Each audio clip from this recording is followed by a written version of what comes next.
En los últimos años, América Latina ha experimentado un viraje político donde fanáticos defensores del mercado y de una relación sumisa con Estados Unidos han ganado terreno, llegando al poder en países donde pocos años atrás dominaban gobiernos de izquierda. Frente a este contexto geopolítico, es necesario recordar el legado de Lenin, artífice de la primera revolución socialista, un personaje irrepetible de la historia universal del siglo XX, cuyo pensamiento teórico renovó la ciencia política en el mundo. ¿En qué consiste el núcleo central del leninismo como teoría política para la liberación de los pueblos? ¿Cuál es la vigencia de Lenin para estos pueblos y su dirigencia? Esto y más en Lo Marginal en el Centro. Muy buenas tardes, buenas noches, buenos días a la hora que nos acompañen a una nueva emisión de Lo Marginal en el Centro, un programa producido en coproducción por el Centro Mexicano de Estudios Económicos y Sociales y Canal 6. Soy Aquiles Lázaro y es un gusto tenerles a todas y a todos con nosotros. El día de hoy nos acompaña dos investigadores a quienes vamos a presentar en unos momentos para abordar un tema que recobra vigencia cada que las convulsiones geopolíticas en el mundo, en México, en América Latina, nos vuelven a sorprender. Y es la enorme figura del revolucionario ruso Vladimir Ilich Ulyanov, mejor conocido, internacionalmente conocido como Lenin. Nos acompaña, por una parte, Pablo Bernardo Hernández Jaime, doctor en Ciencias Sociales, con especialidad en Sociología por el Colegio de México e investigador de hace varios años ya en el Centro Mexicano de Estudios Económicos y Sociales. Pablo, muchas gracias por acompañarnos de nuevo en los micrófonos y las cámaras de Lo Marginal en el Centro. Aquiles, muchas gracias por la invitación, un gusto estar aquí. Gracias a ti. Diego Martínez Sánchez es licenciado en Sociología por la UNAM y activista político de hace muchos años con varios años de experiencia en Sonora, uno de los estados geográficamente más grandes de México. Diego, muchas gracias por acompañarnos de nuevo en Lo Marginal en el Centro. Un gusto, Aquiles, estar aquí con todos ustedes. Gracias nuevamente. Y bueno, la primera pregunta que quisiera lanzarles para abrir el debate de hoy, Pablo, Diego, es esta, muy directa. ¿En qué consiste el núcleo central del leninismo como teoría política, como teoría social para la liberación de los pueblos, para hablar en clave leninista? Te escuchamos, doctor Pablo. Gracias, Aquiles. Si hablamos de los aportes de Lenin, podemos hablar de muchas cosas. Generalmente se pueden identificar dos grandes aportes de él al marxismo y al pensamiento y a la práctica revolucionaria, que son por un lado la teoría del partido y por el otro lado la teoría del imperialismo. Como suele ocurrir con el marxismo, ambas cosas, digamos, tienen una implicación política. Ahora, de esas dos, la que es más directamente política, pues es la teoría del partido. Eh, Ahora, aquí, con respecto a la teoría del partido, me parece que es importante identificar cuáles son algunas de sus implicaciones y utilidades. Creo que podemos ponerlo en estos términos. Para Lenin, el partido era un arma, es una herramienta que permite organizar y coordinar las acciones locales de los diferentes grupos revolucionarios en un país y que este partido además ayuda a recuperar y sistematizar la información de las distintas experiencias de lucha y además tiene un objetivo muy puntual, que es ayudar a reducir los riesgos de la misma lucha y por otro lado como maximizar las probabilidades de éxito. Es como una manera de coordinar y dirigir las acciones colectivas de los trabajadores y de recuperar las experiencias para sacarles el mayor provecho. Esa me parece que es una consideración importante y detrás de eso hay un supuesto que me parece que es elemental y es que en esta lucha de clases, en la búsqueda por la construcción del socialismo, va a haber conflicto. Y ese conflicto, esa lucha, en algún momento, aunque no necesariamente en todo momento, pero en algún momento, esa lucha va a ser ineludible y mortal. Y entonces, este partido tiene que servir para maximizar las probabilidades de éxito. Es una de las cosas que Lenin considera. De aquí, cosas como el centralismo democrático, digamos, cobra sentido con base en estas consideraciones, o también el hecho de que Lenin señale que es necesario profesionalizar al partido, no solo con cuadros de tiempo completo, sino incluso con una división del trabajo interna y una especialización interna, ¿no? Cosas que él va señalando. La propuesta pues causó mucho debate, se me hace que en los círculos de la socialdemocracia de Europa Occidental la necesidad de un partido de este tipo era mucho menos clara por las condiciones políticas en que ellos tenían que hacer su labor, que sí les permitían obtener algunos beneficios con la lucha sindical, algunas reformas, etcétera, pero en la autocracia zarista pues era mucho más evidente de alguna manera que era necesario hacer este tipo de organización. Ahora hay otras cosas que me gustaría señalar, pero quizá con esto para esta primera intervención sea suficiente. Em, yo creo que esa sería una de las principales, o si no es que el principal aporte en materia política de Lenin y lo que comúnmente denominamos como leninismo. ¿Cómo, gracias, Pablo. ¿Cómo esbozarías tú, Diego, esta misma cuestión? Estamos tratando de dibujar en términos muy generales porque es una teoría compleja que se nutre de varias fuentes, que tiene varios textos fundamentales, que ha sido muy comentada durante el último siglo, pero de todos modos siempre estas labores de síntesis son necesarias. ¿Cómo esbozas tú, cómo sintetizarías tú los puntos centrales del leninismo como teoría política? Bien, yo creo que, como decías hace rato, para retomar tantito, es que en esos momentos convulsos nos acordamos de Lenin. Y yo creo que es como un problema eso porque pues solo cuando ya vemos la crisis nos acordamos de Lenin. Y lamentablemente creo que Lenin tenía claro una cosa y es que en los momentos de aparente calma es donde las clases dominantes afianzan su dominación. Y ya para los momentos de crisis, pues bueno, ya se debió haber estado preparado y no comenzar a prepararse, ¿no? Y creo que es más difícil, pues, ¿no? Y bueno, pero en ese sentido de qué es lo que puede aportarnos Lenin, estoy de acuerdo con los planteamientos que hacía Pablo. Solo quisiera agregar una cosa que tiene que ver con la cuestión del Estado, ¿no? Cómo el Estado es ese objetivo al cual se tiene que llegar y que si bien es cierto, está hoy, más bien tenemos la cuestión del imperialismo y que ya lo mencionaba hace rato, y esa lucha por los recursos, esa apropiación que el imperialismo quiere hacer de toda América Latina, de, ese sometimiento al cual se está, pues sí, está tratando de someter a la región. A partir de ahí uno debe pensar cómo va a poder a defenderla y el Estado tiene un papel muy importante ahí como esa herramienta para ejercer el control y para ejercer el poder dentro y fuera de cada país, por decirlo de alguna forma, ¿no? Entonces Lenin pues tenía claridad de que si uno busca mejorar la situación de alguna manera, pues es tomar el Estado, ¿no? Es decir, tomar el poder. Lo digo porque hay muchas vertientes en América Latina principalmente, bueno, si no muchas, algunas vertientes en América Latina que han planteado que se puede transformar la realidad sin tomar el poder, ¿no? Es decir, que se pueden hacer esos cambios, como decían por ahí, agrietando el capitalismo, pero sin tomar el poder y pareciera pues que las vertientes autonomistas pues tuvieran razón, porque ahora de lo que se trata es desconocer el Estado, ¿no? Y pues nada puede surgir o realizarse en los márgenes del Estado y creo que para Lenin era central tomar ese poder y claro, esa herramienta para tomar el poder, pues ya lo tenía, lo mencionaba Pablo, pues es el partido, ¿no? Y yo creo que ese es como que un punto central si nosotros queremos plantearnos la lucha de clases en términos leninistas es la toma del poder del Estado o el poder político por parte de una organización que es el Partido Revolucionario. Y claro, aquí pues uno también debería, cuando menos, mencionar que si bien es cierto, es de corte, o más bien pensando en la tradición de Lenin, pues no debe pensar que el poder se va a tomar como se hizo en la Revolución Rusa, ¿no? Un asalto al Palacio de Invierno. Aquí,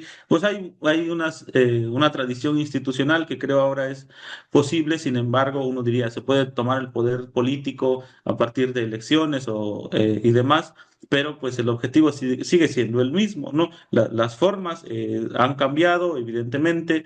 Ya se intentó en algún momento, creo, América Latina pues con el foquismo en algunos lugares, viendo cuáles son las consecuencias, y aquí en México también, pero están ahí presentes, ¿no? Es decir, el Estado como una herramienta a la cual hay que apoderarse, y para apoderarse de esa herramienta se necesita ese partido político que dirija a esas masas para apoderarse de esa herramienta y utilizarla para transformar la sociedad, porque ha llegado momentos en los cuales alguien toma el poder del Estado y no el poder económico, y pues tampoco hace nada, ¿no? Nada más. Muchas gracias, Diego. Tocaba ya un tema central que nos va a ocupar durante el resto del programa, y es la actualidad teórica y práctica de Lenin, no solamente como un tema que se discute en las academias, no solamente como un tema sobre el cual se hacen debates, foros entre investigadores y académicos, sino como una práctica política, como una teoría que se aplica en los mecanismos de lucha, en los mecanismos de cambio, en los mecanismos de transformación de diversas organizaciones, grupos, colectivos, sindicatos, etcétera. Es en este sentido en el cual quisiera delimitar nuestra conversación a la realidad latinoamericana, que es nuestro contexto cultural más inmediato. ¿Cuál es la historia reciente en la dependencia de estos pueblos? ¿Cuál es el perfil, digamos, de las sociedades latinoamericanas en un punto central que es del que se ocupa Lenin también en una buena parte de su teoría, que es el asunto del imperialismo, ¿no? Eje transversal a todo el pensamiento político de Lenin, y también pues en el contexto, digamos, histórico de dependencia, de periferia de los pueblos latinoamericanos. ¿En qué momento se encuentra esta historia de nuestros pueblos en América Latina y cuál ha sido su historia reciente en términos de sometimiento y de dependencia? Pablo, te escuchamos. Gracias, Aquiles. Bueno, la pregunta que haces en realidad es una pregunta bastante complicada, y para entender un poco la situación actual de América Latina, creo que de alguna manera hay que comprender dos cosas: las condiciones estructurales en las que se encuentra, la inserción particular que tiene en el capitalismo mundial, y por otro lado la historia que explica esa posición en la división internacional del trabajo hoy día. América Latina en general pues, tiene una historia de no solo de dependencia económica, que digamos es la situación más reciente, sino de colonialismo directo, ¿no? Sometimiento directo desde del, pues sí, desde la conquista, donde hubo a veces incluso exterminio, no solo sometimiento, exterminio de los pueblos originarios. La región quedó, pues, digamos, bajo condiciones de opresión muy extremas, que después de alguna manera fueron superándose muy parcialmente con las independencias, con el desarrollo económico capitalista de la región, pero digo muy parcialmente porque el desarrollo capitalista de la región, aparte de ser tardío, fue desventajoso a nivel de la inserción de las, digamos, en la división internacional del trabajo. Hubo periodos importantes, ¿no? Los llamados milagros en México y en otros países donde hubo desarrollo económico relevante, y los llamados procesos de sustitución de importaciones, de industrialización por sustitución de importaciones, que sin embargo no llegan a posicionar a la región en áreas, digamos, de las cadenas globales de valor que permitan, pues, digamos, ubicar a la región dentro de la avanzada de la producción internacional. Eso es relevante de considerar porque muchas de las restricciones que se viven actualmente en la región tienen que ver con esto, o sea, la poca posibilidad de desarrollo tiene que ver con la posición que ubican, más bien con la posición que ocupan las economías de la región en la economía internacional.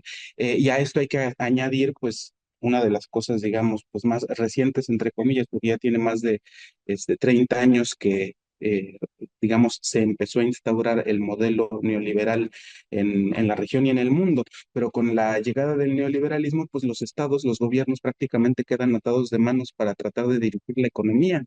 Y en esa medida, ante una condición de libre mercado donde tú estás en una posición de desventaja, pues las probabilidades de desarrollo económico son mínimas, ¿no? Esto genera una condición de dependencia económica muy relevante que se traduce también en una condición de subordinación política importante, sobre todo ante Estados Unidos. Y bueno, podríamos hablar mucho más de esto, pero me parece que lo importante de aquí es que otra de las cosas que caracteriza a la región es que los gobiernos que han tenido los países de América Latina se han caracterizado, no todos absolutamente, claro, estoy generalizando, pero digamos, unos son completamente entreguistas a esta condición de subordinación, doblan las manos sin ningún miramiento y se entregan ante los grandes poderes económicos internacionales del imperialismo. Y por el otro lado, gobiernos que tratan de hacer algo, pero que se restringen en buena medida y a lo mejor con muy buenas intenciones, yo no voy a decir que no, a mejorar las condiciones de vida de la gente, pero sin tratar de ocuparse de construir las condiciones para tratar de superar esos problemas estructurales que, si nos fijamos, pues no son nacionales siquiera, ¿no? Son regionales y de la manera en que estas economías se insertan en el capitalismo internacional. Eso hace que, pues a final de cuentas, estemos fluctuando entre un desarrollo muy pobre de la economía, y luego caídas importantes, y luego, por otro lado, un mejoramiento parcial en las condiciones de vida, pero que no termina de ser, digamos, llegar a provocar un cambio cualitativo que nos convierta pues, en países de mayor prosperidad y por otro lado a seguir ciertos ciclos políticos que nos llevan a una derecha a una izquierda que redistribuye y luego una derecha que liberaliza todo, etcétera, y que además hace uso de la represión para contener a los movimientos y organizaciones populares. Y bueno, creo yo que en gran medida esa es un poco y muy a grandes rasgos la situación de la región. Así podría responder yo, Aquiles, a la pregunta. Diego, ¿cuál es el perfil de las sociedades latinoamericanas? ¿Cuál es el estado actual de su condición de sometimiento, de dependencia? ¿Cómo es la perspectiva? ¿Cómo ves tú el problema? Bueno, como se mencionaba hace rato, es una cuestión regional. América Latina está siendo acechada por el imperialismo norteamericano. La nueva estrategia de seguridad que se acaba de publicar hace pocos días, donde se vuelve a poner a América Latina como como un punto fundamental para los intereses norteamericanos, que creo que nunca ha estado fuera, pero hoy se está viendo con claridad que se quiere retomar el control y que en las últimas 2 décadas ha habido esos intentos de algunos países por querer, pues en alguna medida buscar esa independencia económica, pero no han logrado hacerlo y en algunos momentos hemos visto que ha habido pues, regresiones, ¿no? Más allá de lo que se pudo hacer, viene pues la derecha no descansa, ¿no? Aunque sea muy tibia la transformación que plantean, pero la derecha pierde el poder político y desde ese momento se pone a trabajar para recuperarlo sin importar lo que eso implique, ¿no? Y la derecha, pues, y la izquierda, perdón, se durmió en sus laureles y ya cuando vino la necesidad de defender los proyectos revolucionarios, pues no había cómo hacerlo, ¿no? Es cierto, hubo avances en la redistribución del ingreso y demás cosas, pero la ultraderecha hoy, en siglo XXI, en 2025, pues se está reforzando en la región con el apoyo de los norteamericanos y creo que pues en ese sentido estamos en una situación pues un poco desventajosa porque creo que la desventaja radica en que los progresismos latinoamericanos demostraron, pues, hasta cierto punto, ser incapaces, pues, de generar una alternativa al sistema que hoy tenemos y, por tanto, la gente, pudiéramos decir, pues ya no hay para dónde moverse porque ya se intentó con el progresismo, ya estuvieron en el poder y terminaron, pues, también. limitados en algún momento cuando se necesitaba mayor audacia para generar los cambios necesarios, pues no se hicieron, ¿no? Y fruto de eso, pues en Argentina, pues ahorita está gobernando quien está gobernando, ¿no? Y podemos ir viendo, pues, que la causa fundamental, bueno, no fundamental, pero muy importante de que hoy la derecha esté así, pues es esos intentos malogrados del progresismo latinoamericano que, pues, demostraron que tampoco están pensando en salirse de la lógica del capital y por tanto, ante esta situación, pues se ven mayores posibilidades de que el imperialismo retome el control de la región. Claro, tenemos algunos casos en los cuales se sigue manteniendo cierta resistencia, cierta lucha, pero lo vemos como una forma de que, pues muy heroica, pero pues sí, con muchas dificultades, pues los cubanos resistiendo, pero ¿a qué costo, no? En Venezuela resistiendo, pero pues bajo qué condiciones se tiene que estar haciendo, ¿no? Y creo que en ese sentido sí eh, por eso es lo que decía más bien que estamos en una desventaja, porque ahora es volver a presentar una propuesta en la cual se plantee que sí es posible superar el capitalismo y que sí es posible liberar a América Latina, pero para eso se requieren otras estructuras políticas, otras formas de organización en los cuales después de 20 años de luchas callejeras, pues pareciera que no dio resultado, pues está el problema ahí, ¿no? Entonces es comenzar de cero o un poquito más atrás de cero, ¿no? Nada más. Muchas gracias, Diego. Y nuestra tercera pregunta para ir cerrando nuestra conversación de hoy. Hablamos ya, tratamos de delimitar, hacer un breve esbozo del perfil histórico-cultural de las sociedades en América Latina, vistas en el marco de nuestra dependencia, de nuestro sometimiento. Y bueno, es un tema que ahora ya abordaban un poco ambos, Pablo y Diego, en sus participaciones anteriores. Pero quisiera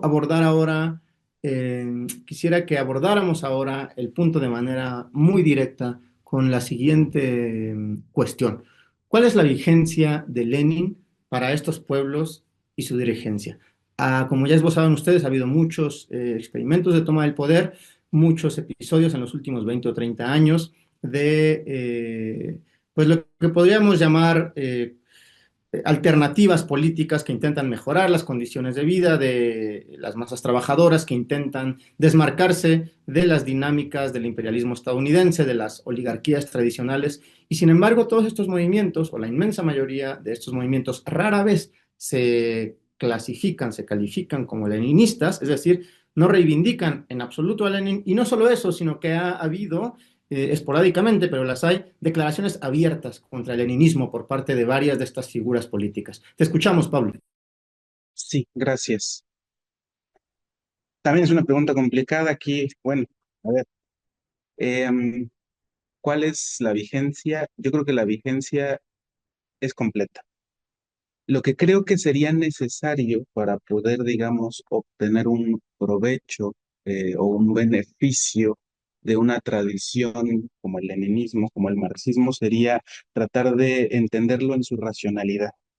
Y aquí es donde yo puedo aprovechar para retomar algo que quería decir hace rato y que ya no señalé. Cuando Lenin desarrolla los planteamientos del partido, él está tratando de resolver un problema, que es cómo nos organizamos para maximizar las probabilidades de lograr la revolución y reducir los riesgos, entre otras cosas, no cómo profesionalizamos el trabajo de la lucha revolucionaria. Bueno, Lenin no solo resolvió ese problema porque pues fuera muy inteligente, que sí, y muy estudioso y disciplinado, que sí, sino que también se planteó esas preguntas porque él pensaba desde una tradición que normalmente denominamos solo como marxismo, por eso cuando hablamos de leninismo habría que hablar de marxismo-leninismo, pero que creo que podemos identificar o denominar como socialismo científico. Cuando hablamos de socialismo científico, hablamos de que desde los planteamientos de Marx y Engels, para poder transformar la realidad de manera que los cambios se ajusten a las intenciones y objetivos que nos proponemos, es necesario conocer, primero, cuáles objetivos son asequibles y segundo, cuál puede ser el mejor camino para lograrlos. Y para eso la base tiene que ser el conocimiento científico de la realidad. Los planteamientos de Lenin sobre el partido responden a esta pregunta. Ahora, ahí se inserta el planteamiento del partido, se inserta en ese estudio de la realidad. Creo que habría que retomar las herramientas y propuestas y sugerencias de Lenin, pero partiendo de un estudio científico de la realidad, agregando otra cosa que también es consustancial al socialismo científico y que tiene que ver con la intención deliberada de construir una sociedad donde ya no haya opresiones, o donde se vayan superando sistemática y progresivamente y al mismo tiempo se vaya construyendo una sociedad nueva con condiciones nuevas que permitan el libre desarrollo pues sí, de las fuerzas esenciales humanas, como le gustaba decir a Marx, de las necesidades y de las capacidades humanas, el florecimiento humano, como han dicho otras personas, ¿no? O sea, esa es la intención por un lado, y por el otro lado hay que recurrir a la ciencia para orientarnos. El partido es una propuesta para resolver eso. Ahora, ¿qué se puede hacer en América Latina? Pues estudiar científicamente la realidad, retomar en su racionalidad los aportes como los de Lenin y usarlos. Porque, por ejemplo, ¿qué necesitaríamos, así muy aventurada y muy apresuradamente, qué necesitaríamos para poder superar las condiciones actuales en las que nos encontramos? Pues por un lado, cambiar nuestra situación de inserción en la economía mundial. Y para eso se necesitaría un plan de desarrollo económico, cosa que muchas veces países con gobiernos de izquierda pues no se proponen. Habría que hacer un plan de desarrollo económico, probablemente como el de China, o no, habrá que buscar alguna alternativa, pero por ejemplo, eso es algo que sí está haciendo China, un plan de desarrollo económico. Por otro lado, hay que mejorar el nivel de vida de la gente. A eso sí le han puesto el ojo varios de los gobiernos del progresismo latinoamericano, como decía Diego hace un momento, pero no es suficiente, hay que complementar con desarrollo económico.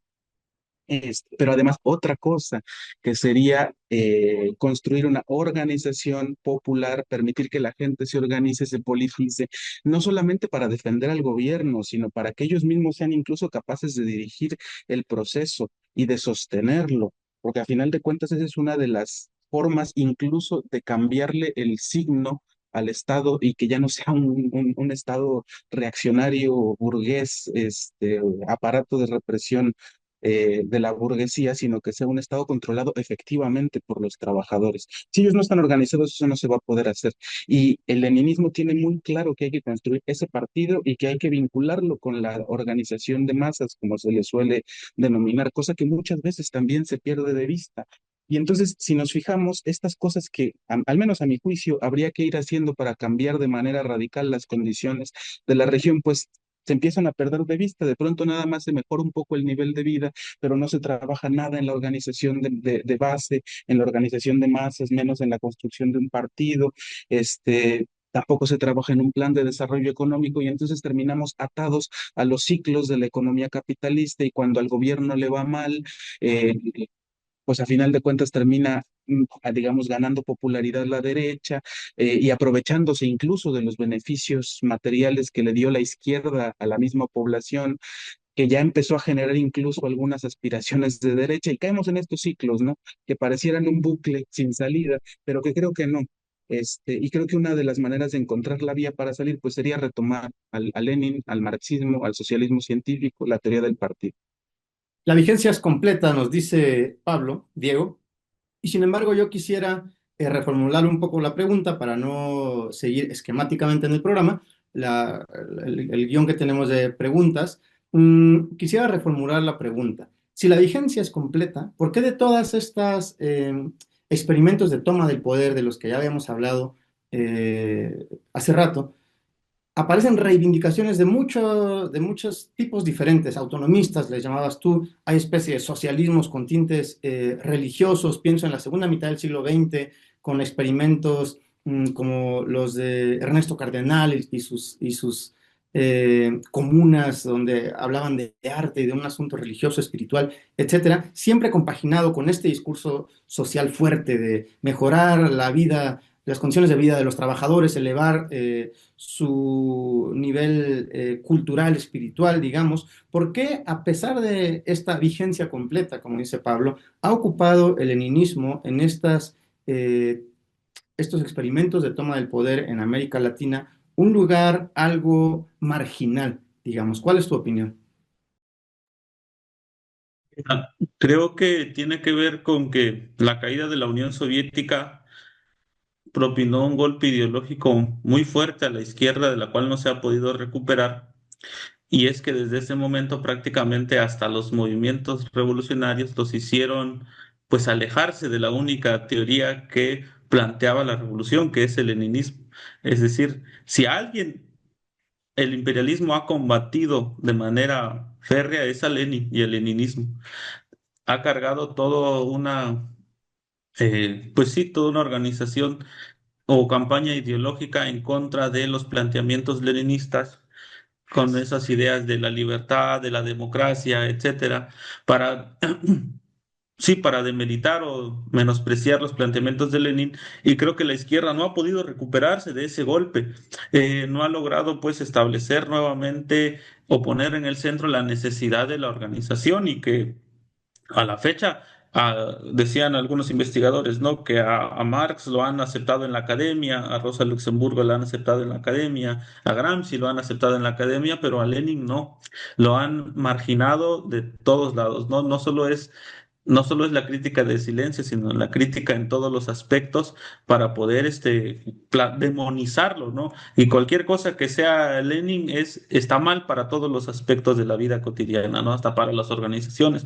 Incluso ese horizontalismo de las organizaciones, pues va encaminado a desprestigiar a Lenin. Incluso en América Latina, decía Marta Harnecker que hay una izquierda antileninista, por muy izquierda que pueda ser, pero son antileninistas, ¿no? Y en ese sentido, pues repito, el golpe que dieron a la izquierda, por decirlo de una manera, con la caída de la URSS, pues fue ese básicamente, más allá del económico, más allá del político, fue ideológico, y que a la fecha no hemos podido recuperarnos, ¿no? Y yo creo que pues eso tiene un problema muy grave, y que aunque a Lenin de repente dice, no, en 2017 con la Revolución Rusa o 2024 con el aniversario de la muerte de Lenin, pues en la academia se ha venido retomando, pero hasta ahí queda, ¿no? En ese sentido, pues, uno diría, no recuerdo dónde escuchaba, pero planteaban la idea de que hoy es muy fácil reivindicar a Lenin, pero es muy difícil ser leninista, ¿no? En cuanto a que te enfrentas a toda una propaganda en la cual pues, dice todo eso está mal, ¿no? Es decir, organizarse, la idea del centralismo democrático, la idea de la disciplina, prácticamente en la sociedad en la que vivimos, todo eso está mal y tiene que dejarse de lado, ¿no? Pero sí, aún así, sigue siendo la única alternativa, porque pongamos, por ejemplo, ¿no? ¿Cuál es la manera de salir de la crisis que hubieran tenido en Argentina, hablando ya después de la tormenta?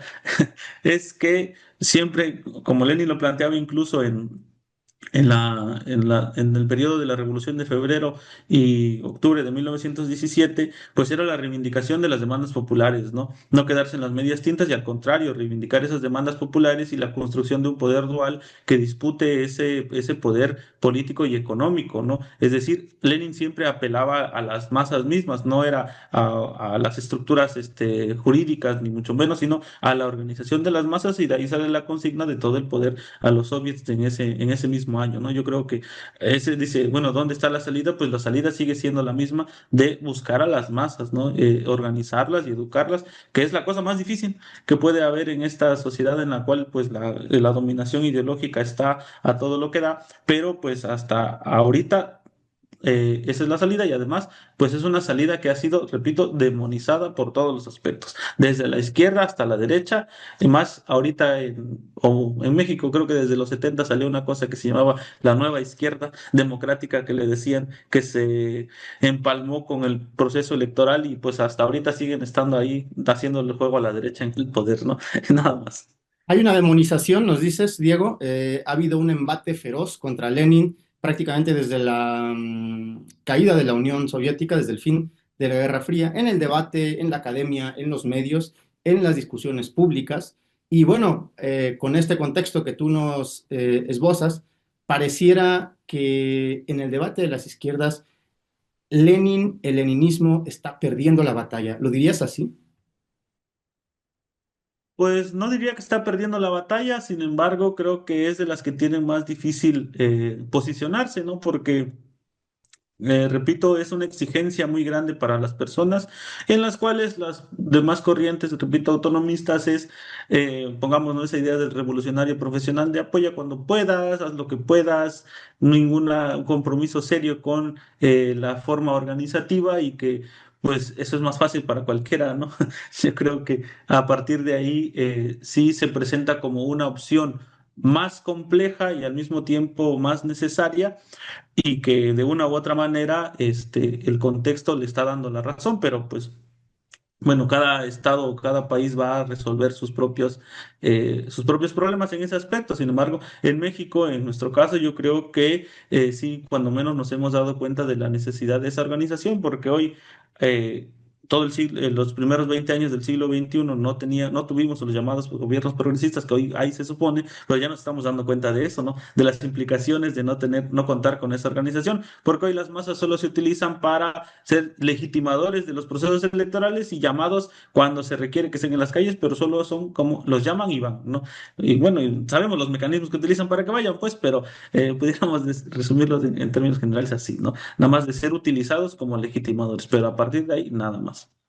Pablo, te quedaste pensando en la misma pregunta y bueno, permíteme complementarla para ti. No solamente esta pregunta que estamos discutiendo con Diego sobre si el leninismo como teoría política, como teoría de acción, está perdiendo la batalla en la discusión de los grupos de izquierda en América Latina y en México, sino sobre la vigencia completa de la que hablabas hace un rato de Lenin. Tengo aquí a la mano este texto fundamental del leninismo, el Estado y la Revolución, que en su capítulo 1, la sociedad de clases y el Estado, en el último de sus apartados que se llama La extinción del Estado y la revolución violenta, nos recuerda Lenin, nos enfatiza Lenin con base en las citas de Marx y Engels que abundan en su texto, que, cito literalmente, la sustitución del Estado burgués por el Estado proletario es imposible sin una revolución violenta. Hablaba hace un rato, Diego, de un orden institucional, de una continuidad institucional, y quisiera preguntarte, ¿algún aspecto particular de la teoría leninista del Estado crees que ha perdido vigencia? Hay una cosa particular que ocurre con los textos y los planteamientos de Lenin, y es que Lenin era un hombre de lucha práctica, al mismo tiempo que un teórico muy sagaz y profundo, pero esta doble combinación termina haciendo que muchos de los planteamientos que hace debamos entenderlos en el contexto en el que los hace. Porque él está respondiendo de una manera muy directa a esas circunstancias. En ese sentido, creo que cuando hablamos de leninismo, más que tomar un planteamiento, porque casi que pudiéramos encontrar un planteamiento, cuando menos alterno en otro lado, dentro de la misma literatura de él, o sea, más que buscar, digamos, ir a la letra, habría que entender la racionalidad del planteamiento. En ese sentido, yo creo que si lo pensamos en términos de la racionalidad más que en términos de las sentencias, eh, la vigencia es total. Si tratamos de ver que si esta sentencia se ajusta o no se ajusta a las condiciones actuales, creo que ahí sí hay mucho de donde, pues, encontrar cosas que se aplican a las circunstancias actuales en México o en distintos otros lugares y otras que no, que es como de, bueno, a ver, eso se ajustaba bien a las condiciones de Rusia de la época, pero que en este momento particular, así como está dicho, pues no, ¿no?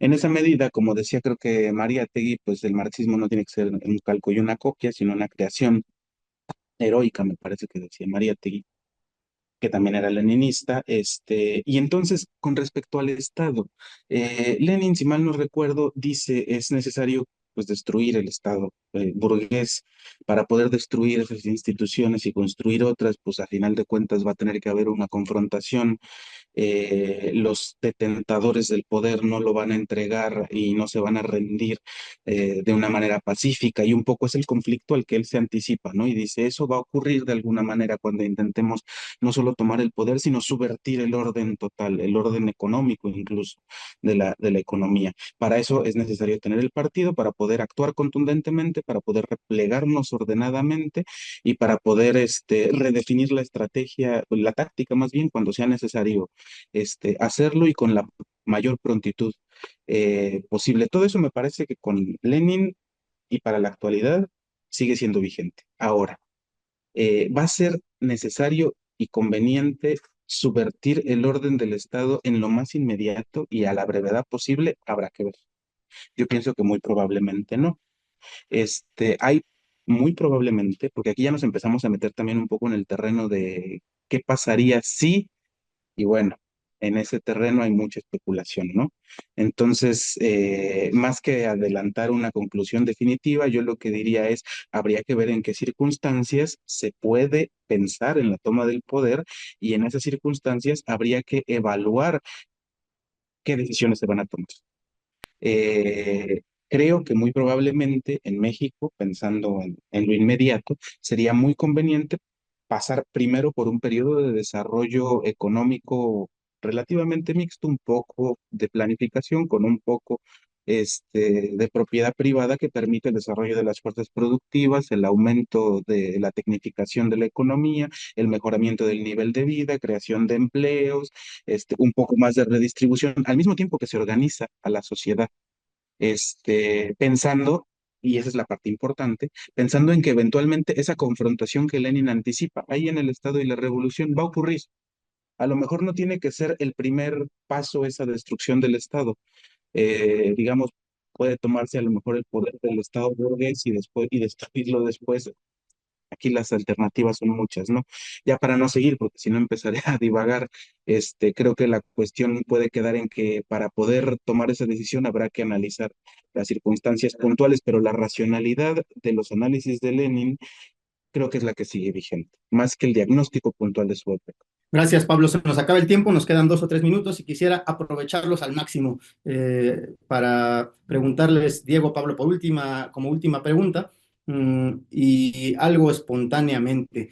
Hablaba ahorita Pablo, Diego, de esta racionalidad en lugar de la literalidad de varias de las sentencias de Lenin. ¿Cómo escapar a esta petrificación del pensamiento de Lenin? Que parece francamente que algunos grupos lo interpretan literalmente, ¿no? Y entonces aparecen como muy radicales ante los discursos del siglo XXI, vamos a decir. ¿Cómo tomar a Lenin en su racionalidad y no en su literalidad? ¿Cómo escapar a esta petrificación de las sentencias leninistas? Diego.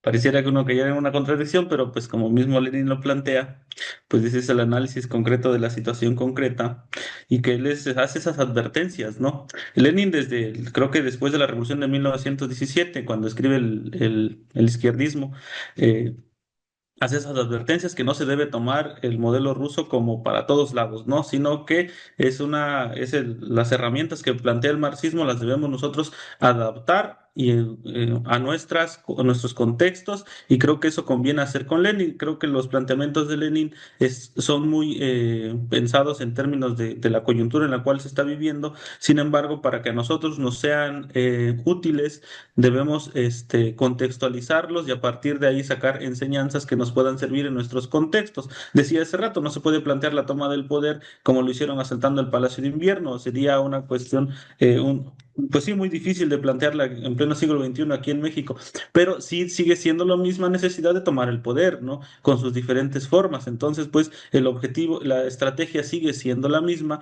y la táctica pues va cambiando dependiendo de las realidades en las cuales nosotros estemos. Para eso se requiere un estudio, pues, en primer lugar, profundo de Lenin, que eso ya es un muy complejo, que pues es muchísimo, 55 tomos en sus algunas ediciones, pero pues como decía el Che Guevara, ¿no? Hay que leer hasta el último papelito que escribió Lenin porque hasta ahí encontramos pensamientos que nos pueden ir ayudando, ¿no? Entonces, pues estudiar a Lenin. Muchas gracias, Pablo. Última pregunta, te escuchamos. ¿Cómo escapar a esta petrificación del pensamiento de Lenin? Creo que es muy necesario regresar al marco, digamos, filosófico que permite el desarrollo del pensamiento de Lenin. Eh, Recién revisaba yo muy brevemente los cuadernos filosóficos de Lenin y me llamaba la atención que el primer texto que está ahí anotado, que tienen las notas de Lenin, es La Sagrada Familia de Marx y Engels. Ese resumen que hace Lenin es de 1895, si mal no recuerdo. Es una época muy temprana, 5 años antes de que regrese, digamos, para hacer toda la labor que conocemos y por la que Lenin es muy famoso y reconocido.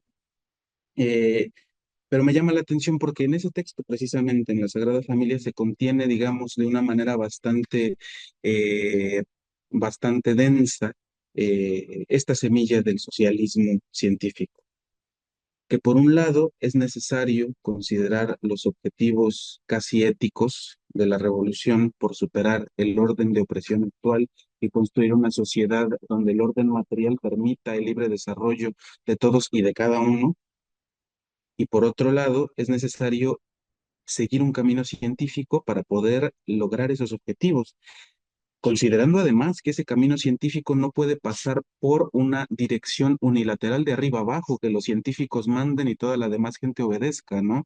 Sino que a final de cuentas tiene que haber un proceso, ahora sí que dialéctico, donde en algún punto la vanguardia, que se logre colocar a la vanguardia, necesita no solo de las masas para que lo apoyen, como decía Diego, ¿no? Para que legitimen un proceso electoral, sino porque a final de cuentas la misma dirigencia, la misma vanguardia no puede ser vanguardia si no hay un grupo detrás, y ese grupo no puede ser un grupo, una masa crítica, un sujeto revolucionario, si no está al mismo tiempo educado.